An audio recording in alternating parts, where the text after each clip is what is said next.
This is a 2002 Ferrari 575M, and it's glorious. It's beautiful. It's got a naturally aspirated V12 with more than 500 horsepower. It's rare, it's special, it's incredibly cool, and yet it is surprisingly affordable considering all that it offers. Today, I'm going to review this car and explain what I mean, and I'll show you all of its quirks and features.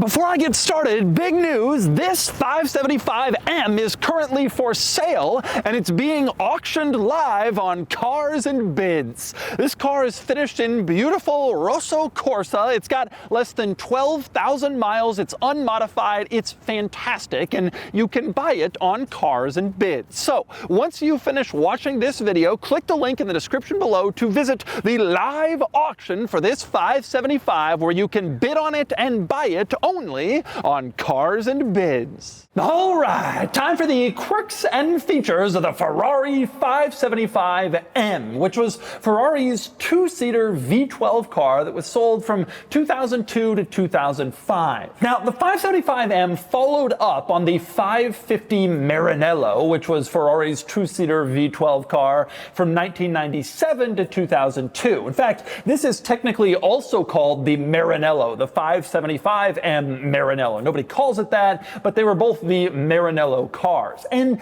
they look really similar. To most people, in fact, they look identical. The 550 and the 575, I think the vast majority of people would never be able to tell the two cars apart. But there are actually some pretty significant differences between the 550 and the 575. One was the engine. The 575 had a 508 horsepower 5.7 liter V12, which was enlarged over the 550. That had a 478 horsepower 5.5 liter V12. So this car still had a naturally aspirated V12, but a little bit larger and an extra 30 horsepower compared to the 550. And you can see it is a beautiful engine, truly a glorious powertrain in there. Most of the powertrain behind the front wheels for weight distribution. Despite this car's long front end, the engine doesn't actually take up all that space, and it just looks cool in the engine compartment. And big power, more than 500 naturally aspirated horses,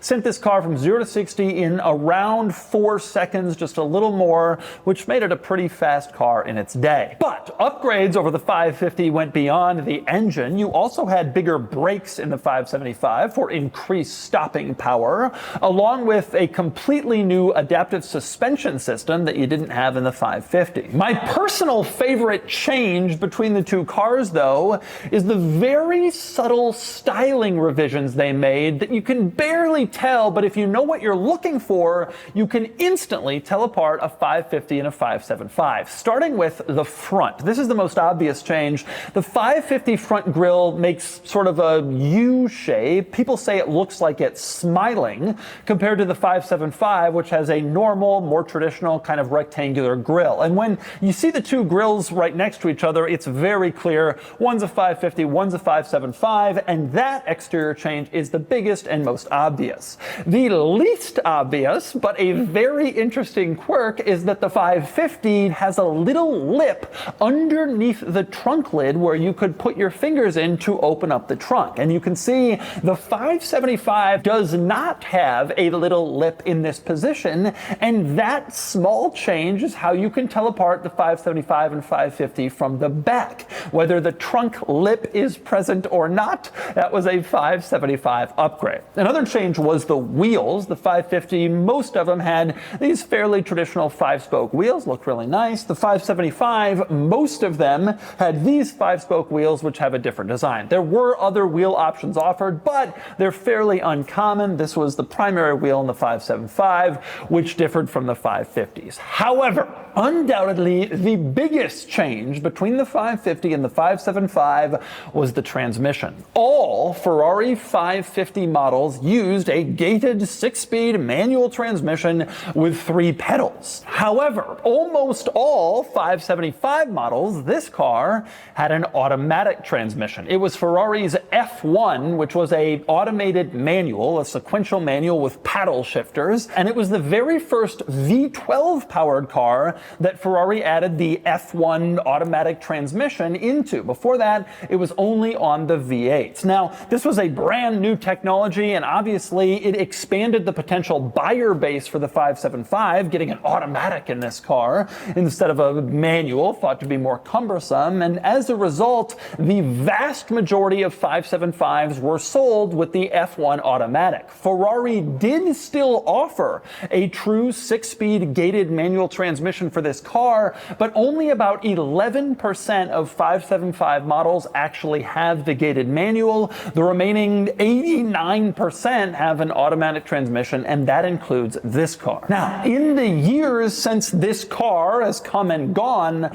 the market has obviously prized the old school gated manual transmission in a massive way. Automatic Ferrari 575s like this one tend to sell between $85,000 and $125,000 with some outliers on either end. But with a manual transmission, a factory manual, these cars can reach over $300,000, the only real difference being that it was a gated manual from the factory. That is an unbelievable price premium, especially considering that manual swap conversions are available.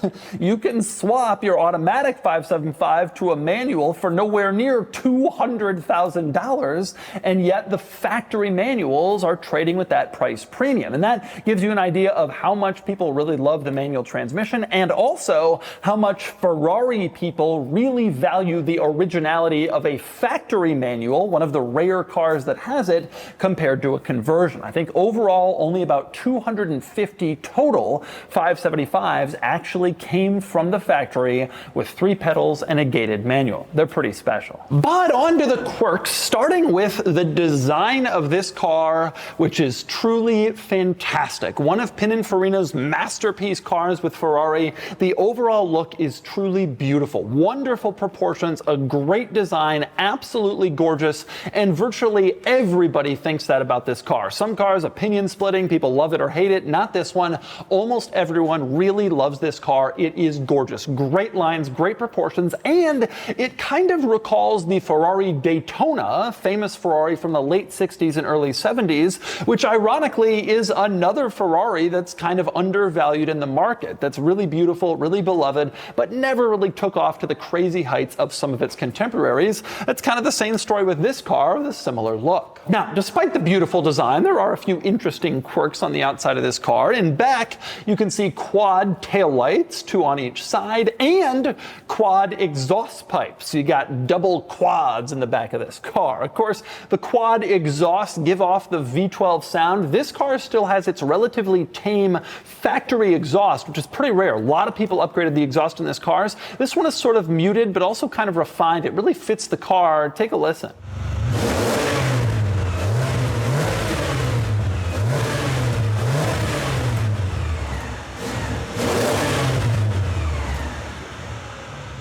The other interesting quirk to me on the outside of this car is the headlights. I always loved they were enclosed and clear like headlights are, but inside the majority of the housing is actually body color so as not to kind of distract from the overall lines and shape and color of the car. The strange thing is the running light. This is the light that turns on when you put on the parking lights. This is probably the single smallest running light I have ever seen in any car in my entire life ever. It's barely noticeable or visible from any distance, but it is there, technically being a running light, in case you want to drive around with a little lighting in front. Very little lighting in front, in fact. And next we move inside the 575, where the first thing you notice is this is a very beautiful interior with leather everywhere you look. Just gorgeous leather covering everything. The headliner is completely leather. The dashboard is completely covered in leather. Everything in here very high quality, looks nice. The seats, everything. Just a beautiful full leather interior that's very nice, very high quality, and fairly modern. The 575's interior had some upgrades over the 550's interior, which looked a little bit more old school. The 575 started to bring things kind of a little more into the modern era without going so far as to have a screen. So it's kind of a nice combination between the new and the old. And despite the beauty and some of the modernity in this interior, there are certainly some old school Ferrari quirks in here. Let's start with the horn, which is an old, ridiculous Italian air horn. Take a listen.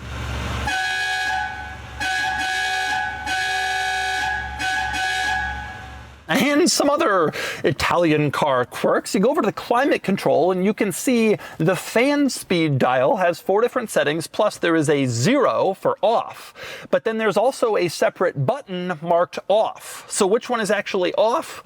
Well, both of them, which is bizarre design. Speaking of on-off button issues, you go down to the stereo, you will notice there is a button marked on. You press that to turn it on. Pretty standard. When you want to turn it off, though, guess which button you're pressing to turn it off? Oh, that's right, the one that is only marked on.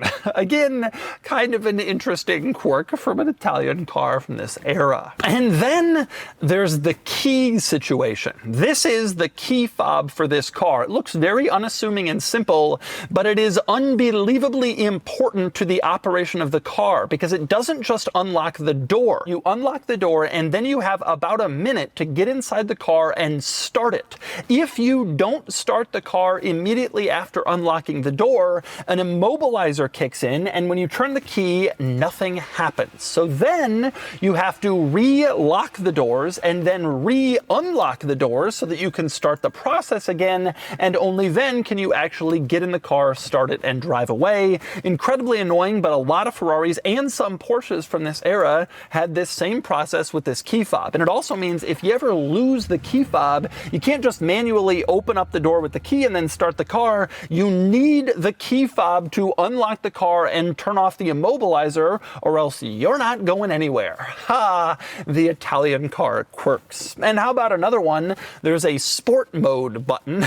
You buy a 500 horsepower naturally aspirated V12 Ferrari, and then, I don't want sport mode. The whole car is sport mode. It's ridiculous to have this button in addition. And speaking of rather ridiculous buttons, how about the two here in the center? There's two unlabeled buttons with little white dots on them. Interestingly, they control the displays in the gauge cluster. The button on the right will allow you to cycle between your odometer reading and your trip odometer. You tap that to go between the two. Of course, hold it down to reset trip. The button on the left will let you cycle between the displays in kind of the central screen in the gauge cluster, this very small pixelated screen. It'll show you the temperature, the time, and in case your car is displaying any warning lights. And something I absolutely love from this pixel screen is this image showing when your car has a door open. It tries to depict a 575 and does a pretty good job of it, considering they're only using about 20 pixels. It's showing a 575 from the top down with the door open. It makes it pretty clear what's going on. Now, since we're talking gauge cluster, I gotta say, absolutely love the gauge cluster in this car. Again, the right mix of analog and modern. It was a step forward compared to the 550's gauge cluster, which is more simple. This one has more style, a better font, kind of more emphasis on the tack in the center. It really is a beautiful overall gauge cluster system without moving into the next generation car, the 599, which had a screen in there and kind of took away from the old school beauty. It really does look nice in this cluster. But even in this gorgeous sort of modern gauge cluster, we are still not done with the Ferrari weirdnesses. Put on the turn signal and you will notice that the turn signal light that comes on shows both turn signals illuminated at once. This car, even though it's from 2002, didn't have separate lights for the left or right turn signal. When you put on the turn signals, it it just flashed to let you know that one of the turn signals was on. You had to figure things out from there. Also unusual is the parking brake, which is located between the driver's door and the driver's seat. Not exactly a great location for the parking brake. If you pull it up, it makes it harder to get out of the car. And so when you pull this parking brake up to put on the parking brake, you can then push it down to get it out of the way so you don't bump into it when you're climbing in and out of the car. Then when you want to go and put the parking brake off, you have to lift the handle up, push the button, and push it down like you're pushing down a normal parking brake. The operation is actually pretty simple once you get used to it, but it is definitely bizarre in its operation. The sort of parking brake that you can pull up and put on, but then put down, but it's still on. It's certainly confusing for first timers. Also interesting and kind of quirky in this car, to the left of the steering wheel, you have a little plaque here that celebrates Ferrari's success in Formula One in this era. There's even an image of a Formula One car. And at the bottom, you can see there's a little number printed, and that is the serial number of this car. One interesting quirk about Ferrari is that more or less they started with vehicle number 1, and all Ferraris since then have been numbered basically from that number. And so this car is number 130,066, which roughly correlates to making it the 130,000th Ferrari actually ever built. And to this day, new Ferrari models are still counting up. The last 6 digits of their VIN is still a serial number, placing the car kind of where it falls in Ferrari's history of production, which is kind of crazy. Now, beyond all that stuff, we definitely ought to talk about the transmission situation. This 575 is one of the 89% of 575s that has an automatic transmission. And the vast majority of the transmission stuff was controlled with the shift paddles. When you turned on the car, if it was in neutral, you pushed the right paddle, the upshift paddle, to go into first. If you wanted to go into neutral, you pushed both paddles at the same time, and then you could use the paddles to go through the gears, upshift and downshift. It was all pretty simple. The weird part comes here in the center, where you do have some separate transmission controls. There's a button here marked auto, which allows you to be in full automatic mode if you choose. Now, this isn't a full automatic transmission with a torque converter. It still has a clutch, but it's just an automated clutch. So if you go into full auto, you kind of get some of the jerkiness that you would get from driving a manual car. It's easier to shift the paddles yourself if you know what you're doing. The other interesting thing here in the center of the transmission area is this little switch. Kind of floppy, actually. It doesn't give you a lot of confidence when you use it. That switch was used to put the car into reverse. So when you're driving along, instead of going into neutral and then shifting down from there for reverse, you had this little switch that would put you in reverse when you pulled it. That made you extra certain of your reverse choice, I suppose. Also interesting in this vicinity, you will note a couple of other items here in the center console, specifically little storage compartments. There's one next to the transmission stuff. There's one down here in the center. There are no cup holders. Ferrari goes to great lengths to make sure their vehicles don't have cup holders, but they are willing to give you oddly sized storage trays instead as kind of a cup holder consolation prize. You do also have some extra storage in the door panel, which is useful for a wallet or for paperwork or whatever. And of course, you have a glove box for more of that stuff too. Now, despite losing out on any cup holder situation, you do have an ashtray. You fold back this panel with the wonderful flags of Ferrari and Pininfarina joined together, these two giants of Italian industry that would break up soon after this car was made. But anyway, you fold down this panel and there is your ashtray and cigarette lighter. They don't give you a cup holder. You can't drink in the car, but you can definitely smoke. Anyway, speaking of storage compartments, one other interesting one behind the seats. Like I said, it's a 2-seater car, but there is space back there, but it's all for storage. You have a little netting behind the seats and then a parcel shelf, carpeted, where you actually have a pretty decent amount of cargo room where you can fit luggage. And in fact, there was a set of fitted luggage that you could get that specifically went with this car. It matched your interior, and you would tie it down with those included cargo straps straps back there, your leather luggage inside your leather-lined interior for your perfect Ferrari road trip in the 575. And since we're talking about storage, let's talk about the trunk. We go to the back and we can use our little trunk lip specific to the 575, not on the 550, to open up the trunk where you see, well, a trunk. Not exactly huge, but there is decent cargo storage back here, especially when combined with that parcel shelf behind the seats.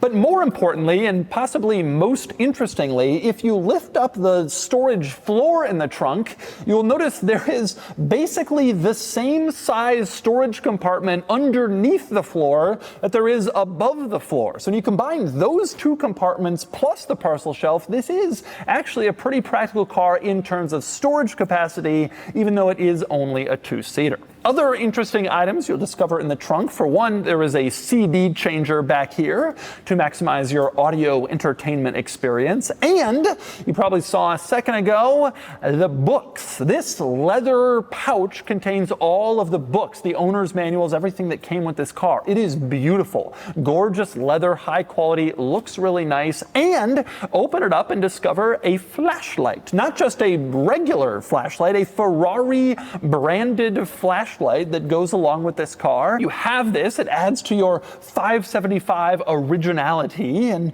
it's kind of a cool little souvenir to have that's included with one of these. So there's your tour of all this car's quirks and features, but I'm especially excited to get behind the wheel and drive. It's been years since I've driven a 575. I've idolized this car's design for a long time, and I'm curious to see how it feels behind the wheel. Let's go drive. All right, driving the 575M. This is one of my very favorite modern Ferraris, and I really do think they are shockingly affordable considering everything that they offer. And yes, I say that knowing full well that they are almost all automatics. And in fact, the manuals are not shockingly affordable. In fact, they are shockingly expensive. Now, the conventional wisdom is that the automatic transmission, the F1 from this era, is bad. And obviously I prefer a manual transmission. I think almost anybody would. The manual has a lot of great benefits in terms of driving experience and enjoyment. However, manual 575s are $350,000 cars. Automatics are $125,000 cars, if that. Obviously, given that value difference, you start to think, could I do an automatic? Could I make an automatic work in my life if I could save $200,000? The good news is you don't have to choose because you can do a manual swap, which is the other cool thing about these cars. It's not the purest choice. It's not the Ferrari enthusiast, whatever, but like if you want to drive the car and enjoy the driving experience, having the manual swap gives you kind of the best of all worlds. You get this great car, you get the manual without having to pay up. But let's talk about this car with the automatic, since that's what this one is.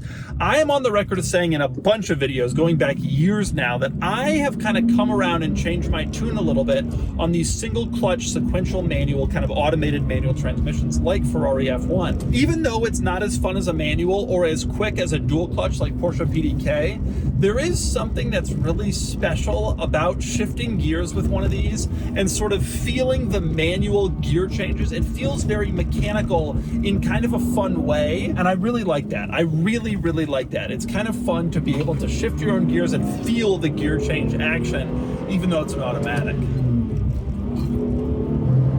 Flooring it here. It's really fast. It drives well.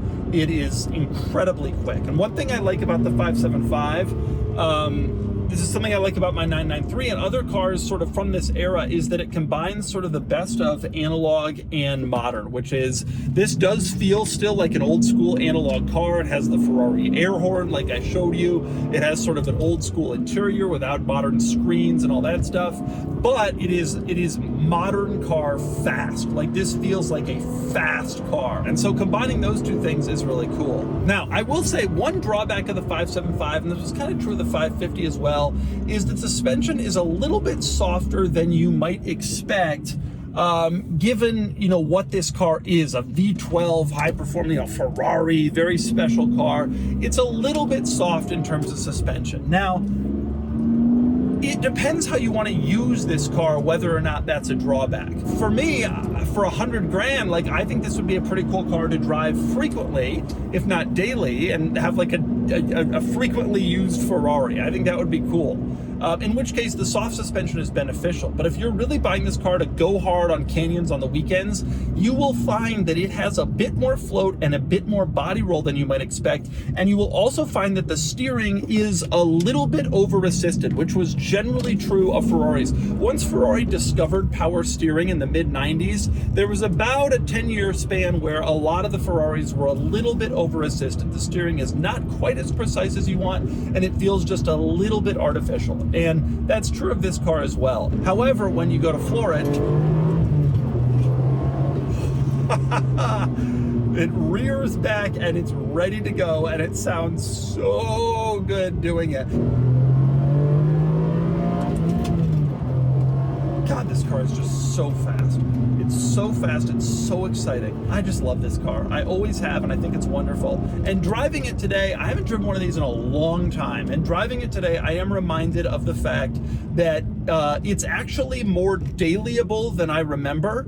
And it's actually a little bit less kind of hard edge beats you up than I remember. And both of those things I like. I suspect some people would view them as disappointments. The 599 certainly added a little bit more harshness and aggressiveness. But I like the fact that this car is actually pretty usable around town without drawing too much attention and without kind of beating you up on the road. That's a nice thing about it. And so that's the Ferrari 575M. This car is cool. It's beautiful.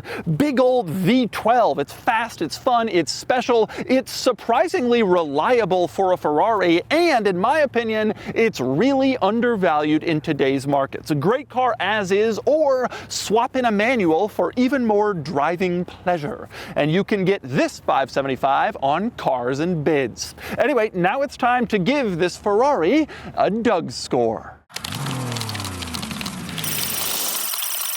And the DougScore is here, 61 out of 100, which puts the 575M here against some similar cars. This is a tight group. Only 4 points separates the very best cars in this group from the very worst, and the 575M definitely earns its spot. The 575M's best traits are its appearance and its reasonable pricing. It's not quite as engaging as a Porsche 997 Turbo or as exciting as a Lamborghini Murcielago, but it's a beautiful Ferrari that delivers a very nice driving experience for surprisingly reasonable money.